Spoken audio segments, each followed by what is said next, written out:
When I proposed to my girlfriend in a restaurant, she, in front of all her friends, laughed mockingly and said, "Look at this guy.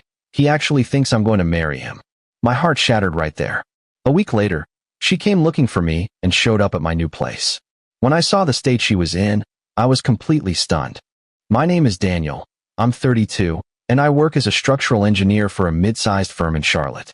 I'm not going to pretend I'm some kind of hero in this story. I'm just a guy who thought he knew what love looked like, who thought 3 years with someone meant something real, something permanent. I was wrong about a lot of things, but I'm getting ahead of myself. Her name was Brielle. When we met, she was finishing her marketing degree and I was 2 years into my career, finally feeling stable enough to think about a future with someone.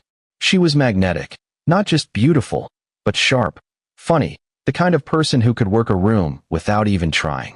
I fell hard, maybe too hard.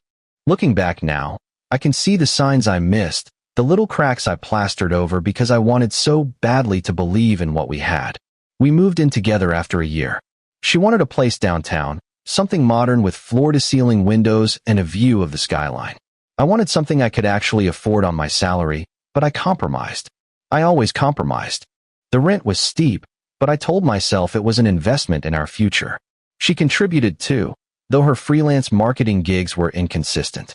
Some months she'd pull in decent money, other months I'd cover her half, without complaint. That's what partners do, right? By year 3, I felt ready.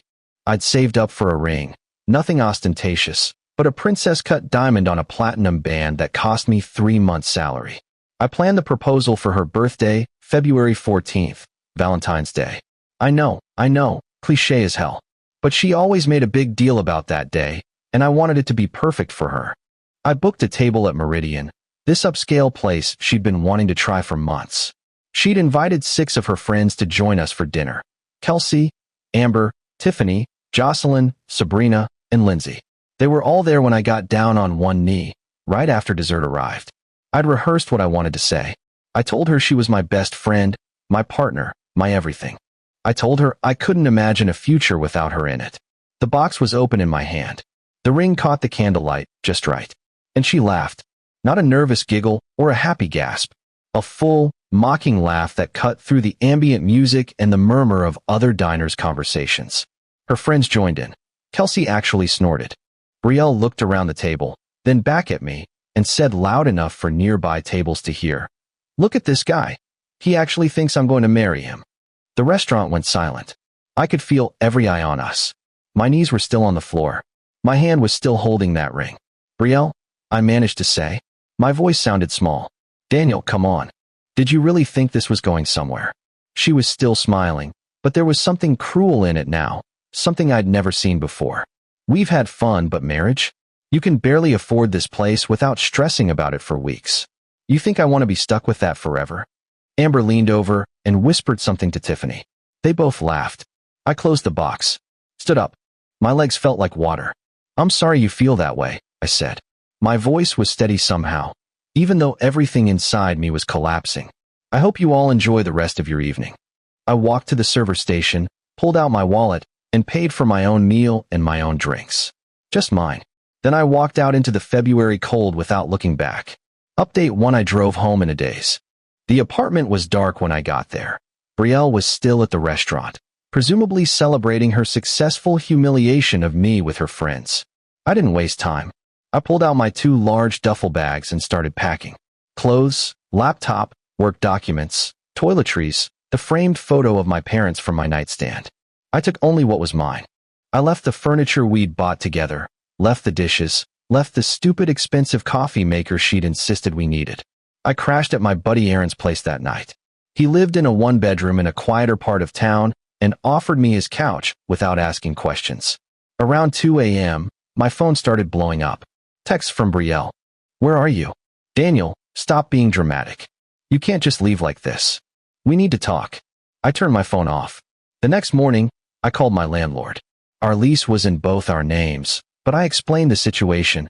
I was moving out effective immediately, and I wanted my name off the lease. He was surprisingly understanding, maybe because I'd never missed a payment in 2 years. I told him Brielle could stay if she took over the full rent, but that was between them. I paid my portion through the end of the month, and that was it. I found a small studio apartment in an older building near work. It was a third of the size of our downtown place, but it was mine. The rent was manageable. I could breathe again. I moved in on February 19th, 5 days after the proposal. Aaron helped me get my stuff from storage. "You doing okay, man?" he asked as we carried boxes up 3 flights of stairs. "I will be," I said, and I meant it. The humiliation was still raw, but underneath it was something else. Relief, maybe. Like I'd been carrying weight I didn't even realize was there, and now it was gone. I blocked Brielle's number. I blocked her friends. I deleted social media apps from my phone. I needed silence, space to figure out who I was without her. Work became my anchor. I threw myself into a new project, a mixed-use development on the south side that required complex load calculations and creative problem-solving. My boss noticed, complimented my focus. I stayed late most nights, partially because I cared about the work, partially because my empty studio felt too quiet sometimes. On February 26th, Aaron texted me, "Dude, Brielle's been asking around about where you live. Just FYI." I didn't respond. What was there to say? Update 2: She showed up on March 3rd. A Tuesday evening, around 7. I'd just gotten home from work, still in my dress shirt and slacks, about to heat up some leftover Chinese food. There was a knock at my door, 3 sharp raps that somehow felt familiar even though no one should have known where I lived. I looked through the peephole. It was Brielle, but not the Brielle from the restaurant. This woman looked wrong. Her hair was unwashed, pulled back in a messy knot. Her eyes were red and swollen. She wore an oversized sweatshirt and yoga pants that looked like she'd been sleeping in them. She knocked again, more desperately this time. Against my better judgment, I opened the door, but left the chain on. "Daniel." Her voice cracked. "Please. I need to talk to you. How did you find me?" I asked around. "It doesn't matter. Please, can I come in?" "No." She flinched like I'd hit her. "Daniel, please.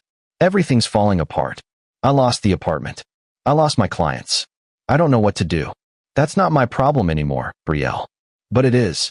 She was crying now, real tears streaming down her face. "It's all connected to you leaving. Everything went wrong after that night. My friends won't talk to me. Kelsey said I'm toxic. My mom won't return my calls.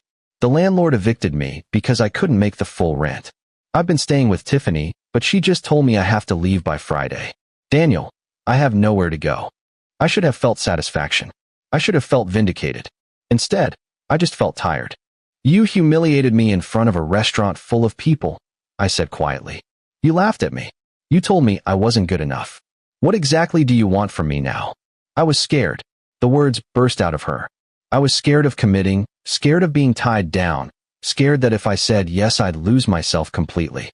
So I panicked, and I said the worst thing I could think of because I thought if I pushed you away hard enough, I wouldn't have to face what I was feeling. "And what were you feeling?" "That I loved you. That I still love you. That I'm an idiot who destroyed the best thing in my life because I was too proud and too stupid to see what I had." I stared at her through the gap in the door. She looked destroyed, hollowed out. Part of me wanted to believe her. Part of me remembered exactly how her laugh had sounded in that restaurant. "Brielle, I can't do this. I'm not asking you to take me back," she said quickly. "I know I don't deserve that. I'm just asking for help. Just until I get back on my feet. A week, maybe 2. I'll sleep on the floor. You won't even know I'm there. You need to go. Daniel, you need to go, Brielle. I'm sorry your life fell apart. I'm sorry you're going through this. But you made your choices, and now you have to live with them. Just like I have to live with mine." She stood there for a long moment, staring at me through that narrow opening. Then she nodded slowly, wiped her face with her sleeve, and turned away. I watched her walk down the hallway, her shoulders hunched, her footsteps echoing off the walls. I closed the door, locked it, stood there in my tiny studio, and tried to figure out if I'd just made the right decision or the cruelest one. Update 3: I didn't hear from Brielle for 2 weeks. I threw myself back into work, started going to the gym again, tried to rebuild some semblance of a normal life. Aaron invited me out for drinks on a Friday, and I actually went. We sat in a sports bar watching a basketball game I didn't care about, drinking beers I didn't really want, and it felt almost okay, almost normal. Then on March 18th, I got a call from an unknown number. I almost didn't answer, but something made me pick up. "Daniel? It's Kelsey, Brielle's friend. The one who'd snorted when she laughed at my proposal. How did you get this number?" "That doesn't matter. Listen, I need to tell you something about Betrayal. About that night. I almost hung up. I don't want to hear it. Just listen, okay? Please. You deserve to know the truth. Something in her voice made me stay on the line. Fine. Talk. That night at the restaurant. It was planned. All of it. She paused. Betrayal told us you were going to propose. She knew because she'd found the receipt for the ring in your jacket pocket a week before. And she didn't want to marry you, but she didn't know how to end things. So she came up with this plan. My stomach dropped. What kind of plan? She said if she humiliated you publicly, you'd leave on your own, and she wouldn't have to be the bad guy who ended a 3-year relationship. She told us exactly what to do. Laugh when she laughed, make comments, make sure you felt small enough that you'd just walk away. She said it was kinder than dragging things out. I couldn't speak. Couldn't breathe. I know I'm a horrible person for going along with it, Kelsey continued. I felt sick about it every day since. But there's more. The reason everything fell apart for her after? Tiffany posted about it on Facebook. The whole story, calling Betrayal out for being cruel and manipulative. It went semi-viral in our social circle. Her clients saw it. Turns out publicly humiliating your long-term boyfriend is bad for business when your job is managing social media for family-oriented brands. Her mom saw it. Everyone saw it. And they all cut her off. Why are you telling me this? Because she's been calling me, texting me, showing up at my apartment. She keeps saying she needs to fix things with Daniel because that's the only way to fix her reputation.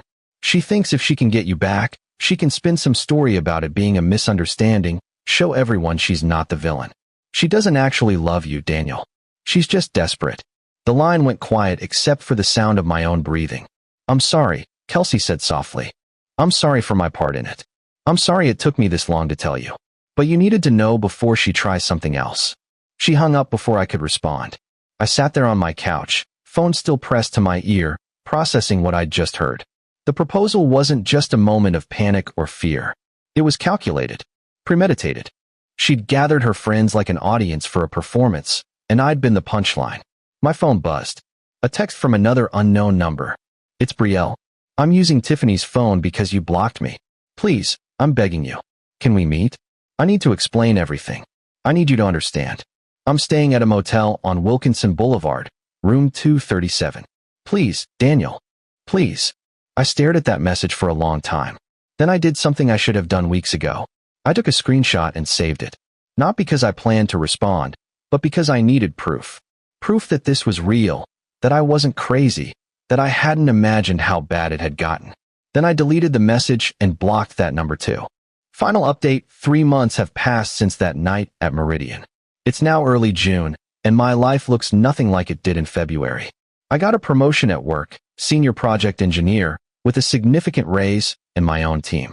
The project I'd thrown myself into got completed ahead of schedule and under budget, and my boss made it clear that my dedication hadn't gone unnoticed. I moved into a better apartment, still modest, but with actual space and natural light, and a small balcony where I can drink my morning coffee. Aaron set me up on a date with his girlfriend's coworker, a woman named Heather who works in hospital administration. We went out for dinner, not Meridian, obviously, and talked for 3 hours about everything and nothing. I don't know if it'll turn into something serious, but it felt good to connect with someone new, someone who didn't come with the weight of betrayal and manipulation. As for Betrayal, I heard through the grapevine that she moved back to her hometown somewhere in Ohio. Apparently her parents finally took her in after she exhausted all other options. Her social media presence, once carefully curated and professionally managed, has gone dark. I haven't looked at her profiles directly, but Aaron's girlfriend mentioned it in passing. I didn't ask for details. Kelsey sent me one more message in late April. I know I have no right to ask, but I hope you're doing okay. For what it's worth, what happened to you changed how I think about loyalty and friendship. I left that friend group. Some things you can't come back from. I didn't respond, but I appreciated it nonetheless. The ring is still in my dresser drawer. I can't bring myself to return it. It feels like admitting defeat somehow, like letting her win. Maybe someday I'll take it back to the jeweler. Maybe someday I'll give it to someone who actually deserves it. For now, it stays where it is, a small reminder of the worst night of my life and everything that came after. I don't think about Betrayal much anymore. When I do, it's not with anger or even sadness. It's more like looking at a stranger, someone I used to know but don't really recognize. The Daniel who loved her, who planned that proposal, who believed in their future together. He's gone. I'm someone different now. Someone harder maybe, but also someone smarter. Someone who knows that love shouldn't require you to shrink yourself, to constantly compromise, to accept being the punchline of someone else's joke. A couple weeks ago, I was walking through Uptown after work and I saw a couple at an outdoor table at a cafe. He was down on one knee, ring box open, and she had her hands over her mouth with tears streaming down her face. She said yes, and everyone around them applauded. I stopped and watched for a moment, and I felt nothing. No bitterness, no envy. Just a distant kind of hope that they'd figure it out better than I had. Then I kept walking. I had my own life to get back to. Edit 1. A few people have asked if I ever got closure or confronted Betrayal directly after learning it was all planned. I didn't. What would be the point? She made her choices, manipulated the situation to get the outcome she wanted, and then faced the consequences when it backfired. Me confronting her wouldn't have changed anything. It wouldn't have made me feel better, and it definitely wouldn't have made her a better person. Sometimes the best closure is just walking away and not looking back. Edit 2. Yes, I'm in therapy now. Started in April. Turns out having your life implode in a public restaurant does a number on your ability to trust people. My therapist has been helpful in working through the anger and the feeling of being utterly fooled. Highly recommended if you're going through something similar.